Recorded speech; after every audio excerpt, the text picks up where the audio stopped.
botando os muçulmanos no poder, como botou a fraternidade islâmica no poder no Egito, está botando na Líbia, e vai fazer a mesma coisa em outro lugar.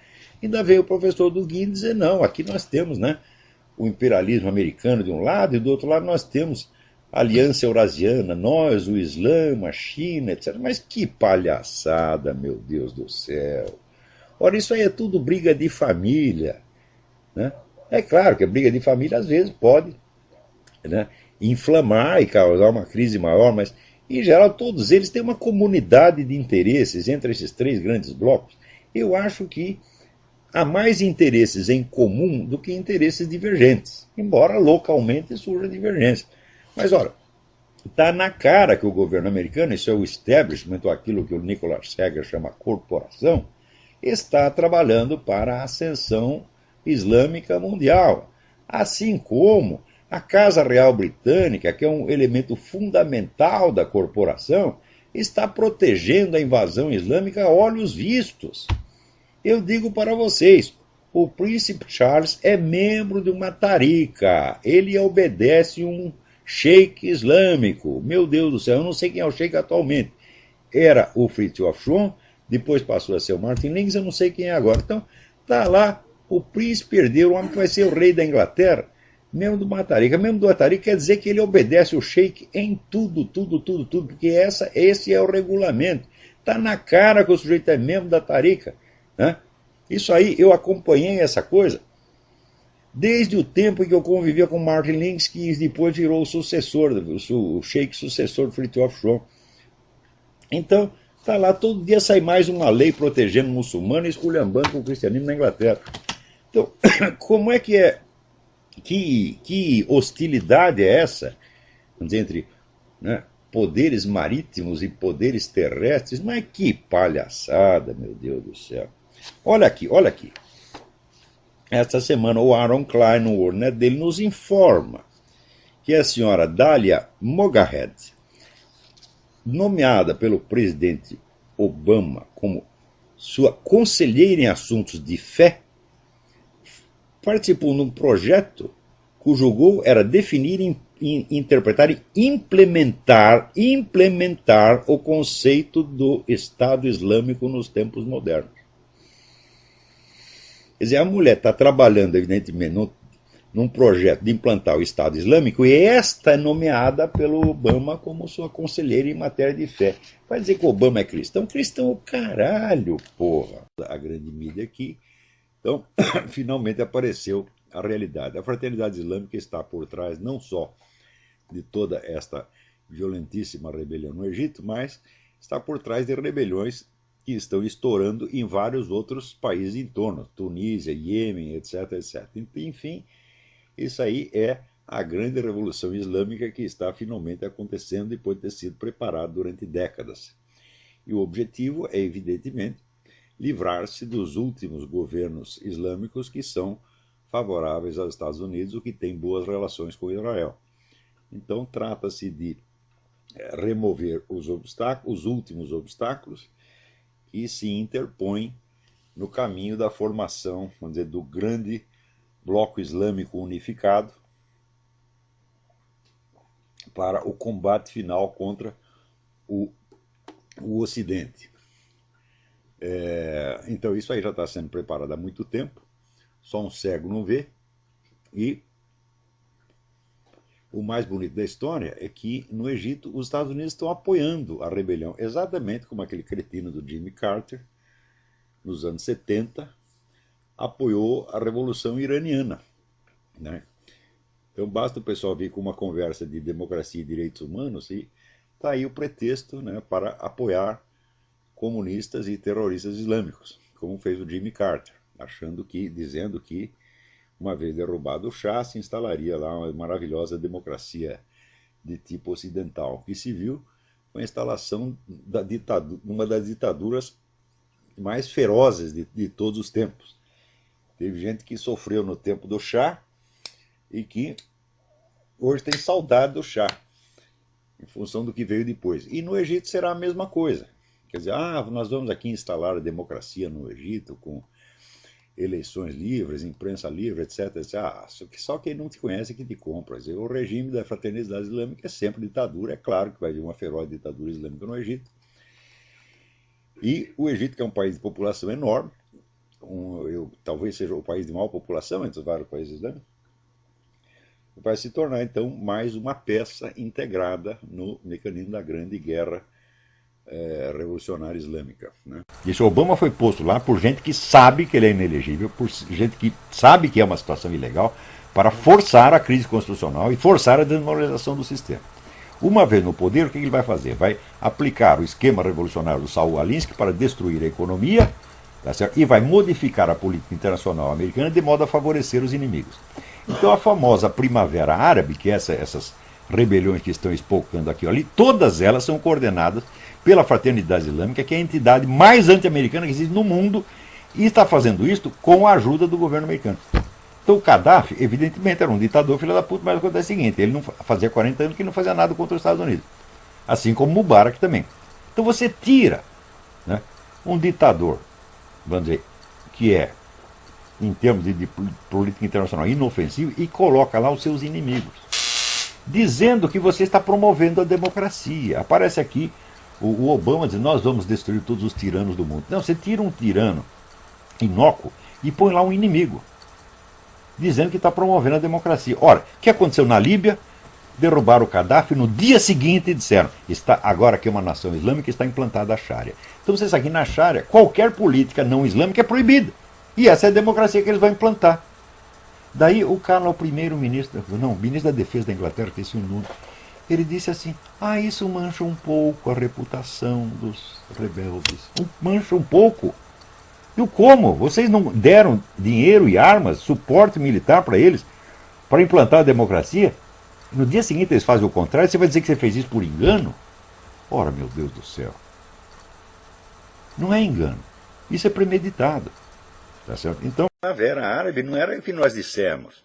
Olha, eu sempre soube falar, esse negócio, Primavera Árabe só tem uma finalidade: colocar no poder a fraternidade islâmica em todo o mundo árabe, tá entendendo? Todo o mundo islâmico, tá certo? Não é árabe, é islâmico, porque árabe é 8% do mundo islâmico, né?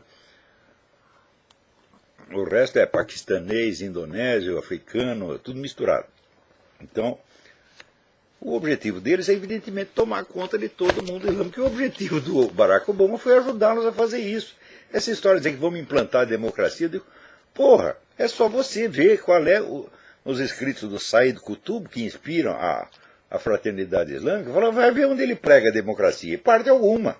O que ele prega, vamos dizer, é um governo islâmico draconiano, tá certo? Que reprime completamente, vamos dizer, as minorias adversas. É isso que ele quer dizer, a dominação total. Então o programa da fraternidade islâmica é mais do que conhecido e é temido até dentro do próprio mundo islâmico, meu Deus do céu. E esse pessoal que o Barack Obama está cortejando e alimentando com o dinheiro dos contribuintes. Mais ainda, saiu outro dia aqui uma lista das pessoas ligadas a organizações terroristas radicais islâmicas que estiveram visitando o seu Barack Obama na Casa Branca. Quer dizer, eles tinham assim, portas abertas, centenas e centenas e centenas. Só agora que está aparecendo, veja você. O que essa gente fez lá? O que eles conversaram com o Barack Obama? Fala, ninguém sabe. Né? Então, isso quer dizer que as preferências do Barack Obama e para quem ele trabalha é uma coisa tão óbvia. Também não poderia ser de outra maneira, porque vocês viram, saiu no World Net dele o anel que o sujeito usa.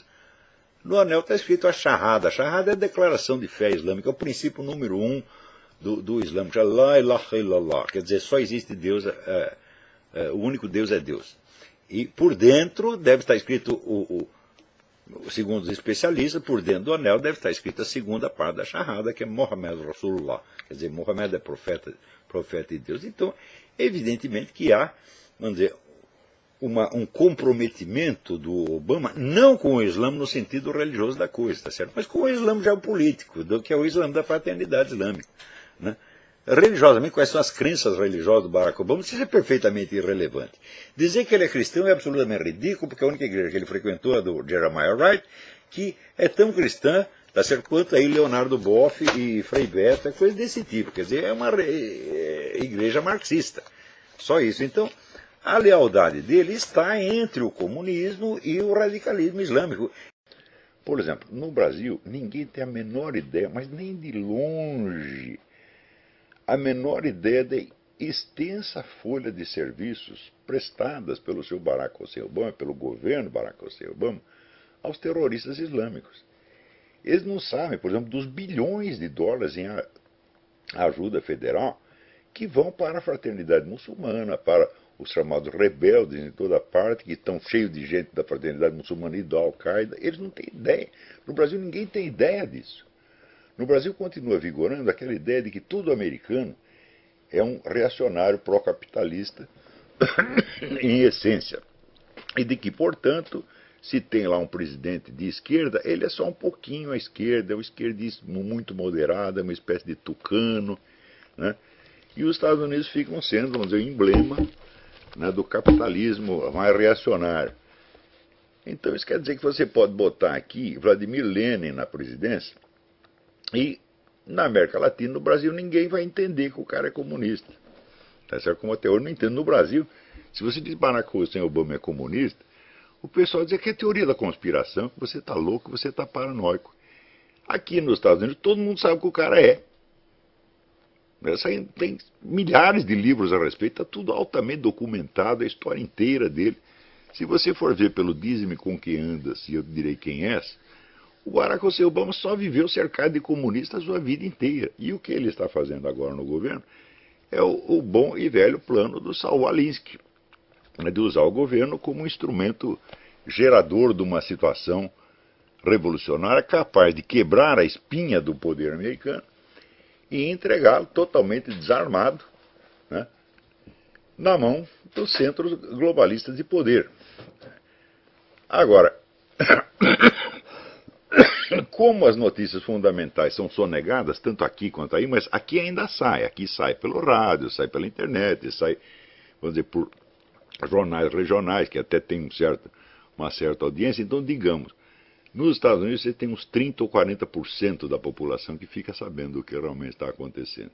Não pela grande mídia, mas pela mídia, vamos dizer, extraoficial, a qual é bem grande, e a grande mídia aqui não é tão grande quanto no Brasil. Aqui não tem nenhum fenômeno parecido com a Rede Globo, que ocupa 70% da audiência. Aqui, quando um canal de televisão alcança 3% ou 4%, é uma festa. Tá?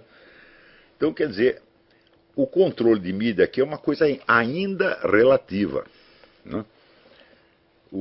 Mas no Brasil, não. No Brasil é total. Então, por exemplo, esta mesma semana, o Barack Hussein Obama nomeou para ministro da Defesa, secretário da Defesa, e para chefe da CIA, né, um tal de Chuck Hagel e John Brennan, que são caras ostensivamente pró-jihadistas. E o primeiro deles é um antissemita explícito. Ou seja, o Ministério da Defesa está agora 100% contra Israel. Quer dizer, a política americana virou 180 graus. E ninguém está percebendo, vamos dizer, a gravidade da coisa. Sobretudo no Brasil, ninguém sabe de porra nenhuma. Se você chegar para os chefes de redação no Brasil, eles não sabem disso, porra. Olha aqui, agora um tribunal europeu condenou à prisão, né, uma senhora porque ela estava advertindo contra a islamização da Europa. Você não pode falar. Essa é Elizabeth Sabaditch-Wolf. Está ameaçada de pegar 3 anos de prisão. Porque ela disse, a Sharia é definitivamente inaceitável. Nós não queremos o apartheid de gênero, nós não queremos guetos, não queremos discriminação social e cultural, não queremos poligamia, não queremos teocracia, não queremos ódio. Esta frase pode dar 3 anos de prisão para a mulher. Presta bem atenção. Agora, olha aqui, mais uma no currículo. Né? O Departamento de Estado está tendo aqui uma conferência de 3 dias a portas fechadas, com o pessoal da OIC, Organização da Cooperação Islâmica, para discutir um projeto de lei, tá certo, que proíbe falar mal do Islã. É discriminação religiosa. Do cristianismo você pode falar o que você quiser, dos judeus você pode falar o que você quiser. O judeu, pelo menos, reage um pouquinho, né? Às vezes reage ao contrário também, mas reage um pouco. Então, quer dizer, vai ser a mesma coisa, você não pode falar mal do homossexual, você também não pode falar mal, né, dos muçulmanos. Agora, os muçulmanos poderão falar mal dos homossexuais quanto eles quiserem, porque eles têm muito mais poder do que o movimento homossexual. Então, esse pessoal homossexual acha que o futuro deles será brilhante, que eles vão dominar o mundo. Fala, não, meu filho, quem vai dominar o mundo são os muçulmanos. Eles vão matar vocês. É isso que eles vão ganhar com essa merda toda que vocês estão fazendo. Vocês combatem o cristianismo, corroem as bases da civilização, daí, né, vem o Islã, tem o plano B. Deus pensa assim, falou, ó, acabou o cristianismo, falou, bom, então nós temos aqui outra alternativa, meu filho. Meus amigos, aonde a esquerda coloca a mão, o colapso financeiro é apenas uma questão de tempo. Nova York, a capital do mundo, está sendo drenada por um projeto de poder que transformou o orçamento público em um balcão de negócios para ativistas. Preste atenção no tamanho do roubo. O gabinete do prefeito comunista radical islâmico Zohran Mamdani, um ninho de socialistas radicais, saltou de um orçamento inicial de 5 milhões para absurdos 53 milhões de dólares. Esse dinheiro não vai para a segurança, não vai para a infraestrutura e não vai para a educação. Vai para pagar a conta de um gabinete de propaganda disfarçado de serviço público. Eles inflaram os gastos em 10 vezes para financiar uma campanha desenhada exclusivamente para congelar aluguéis e empurrar uma agenda ideológica que quebra o mercado imobiliário e afasta investimentos. E o pior de tudo, isso depois de ter admitido que a cidade está falida. A chefe desse circo é uma militante de carteirinha dos socialistas democráticos e a estrutura do escritório opera como um braço de recrutamento político dentro da máquina estatal. Eles estão usando o dinheiro suado do contribuinte nova-iorquino para financiar a destruição da própria cidade. O modus operandi é global. Eles assumem o controle, criam cargos inúteis para apadrinhados, torram o caixa com marketing ideológico e deixam a conta da falência para quem produz. Nova York é apenas o capítulo mais recente de uma cartilha de terra arrasada. A esquerda não governa para construir, ela governa para consumir a riqueza alheia até que não sobre nada além de ruínas e dívidas. Agora blinde a sua mente.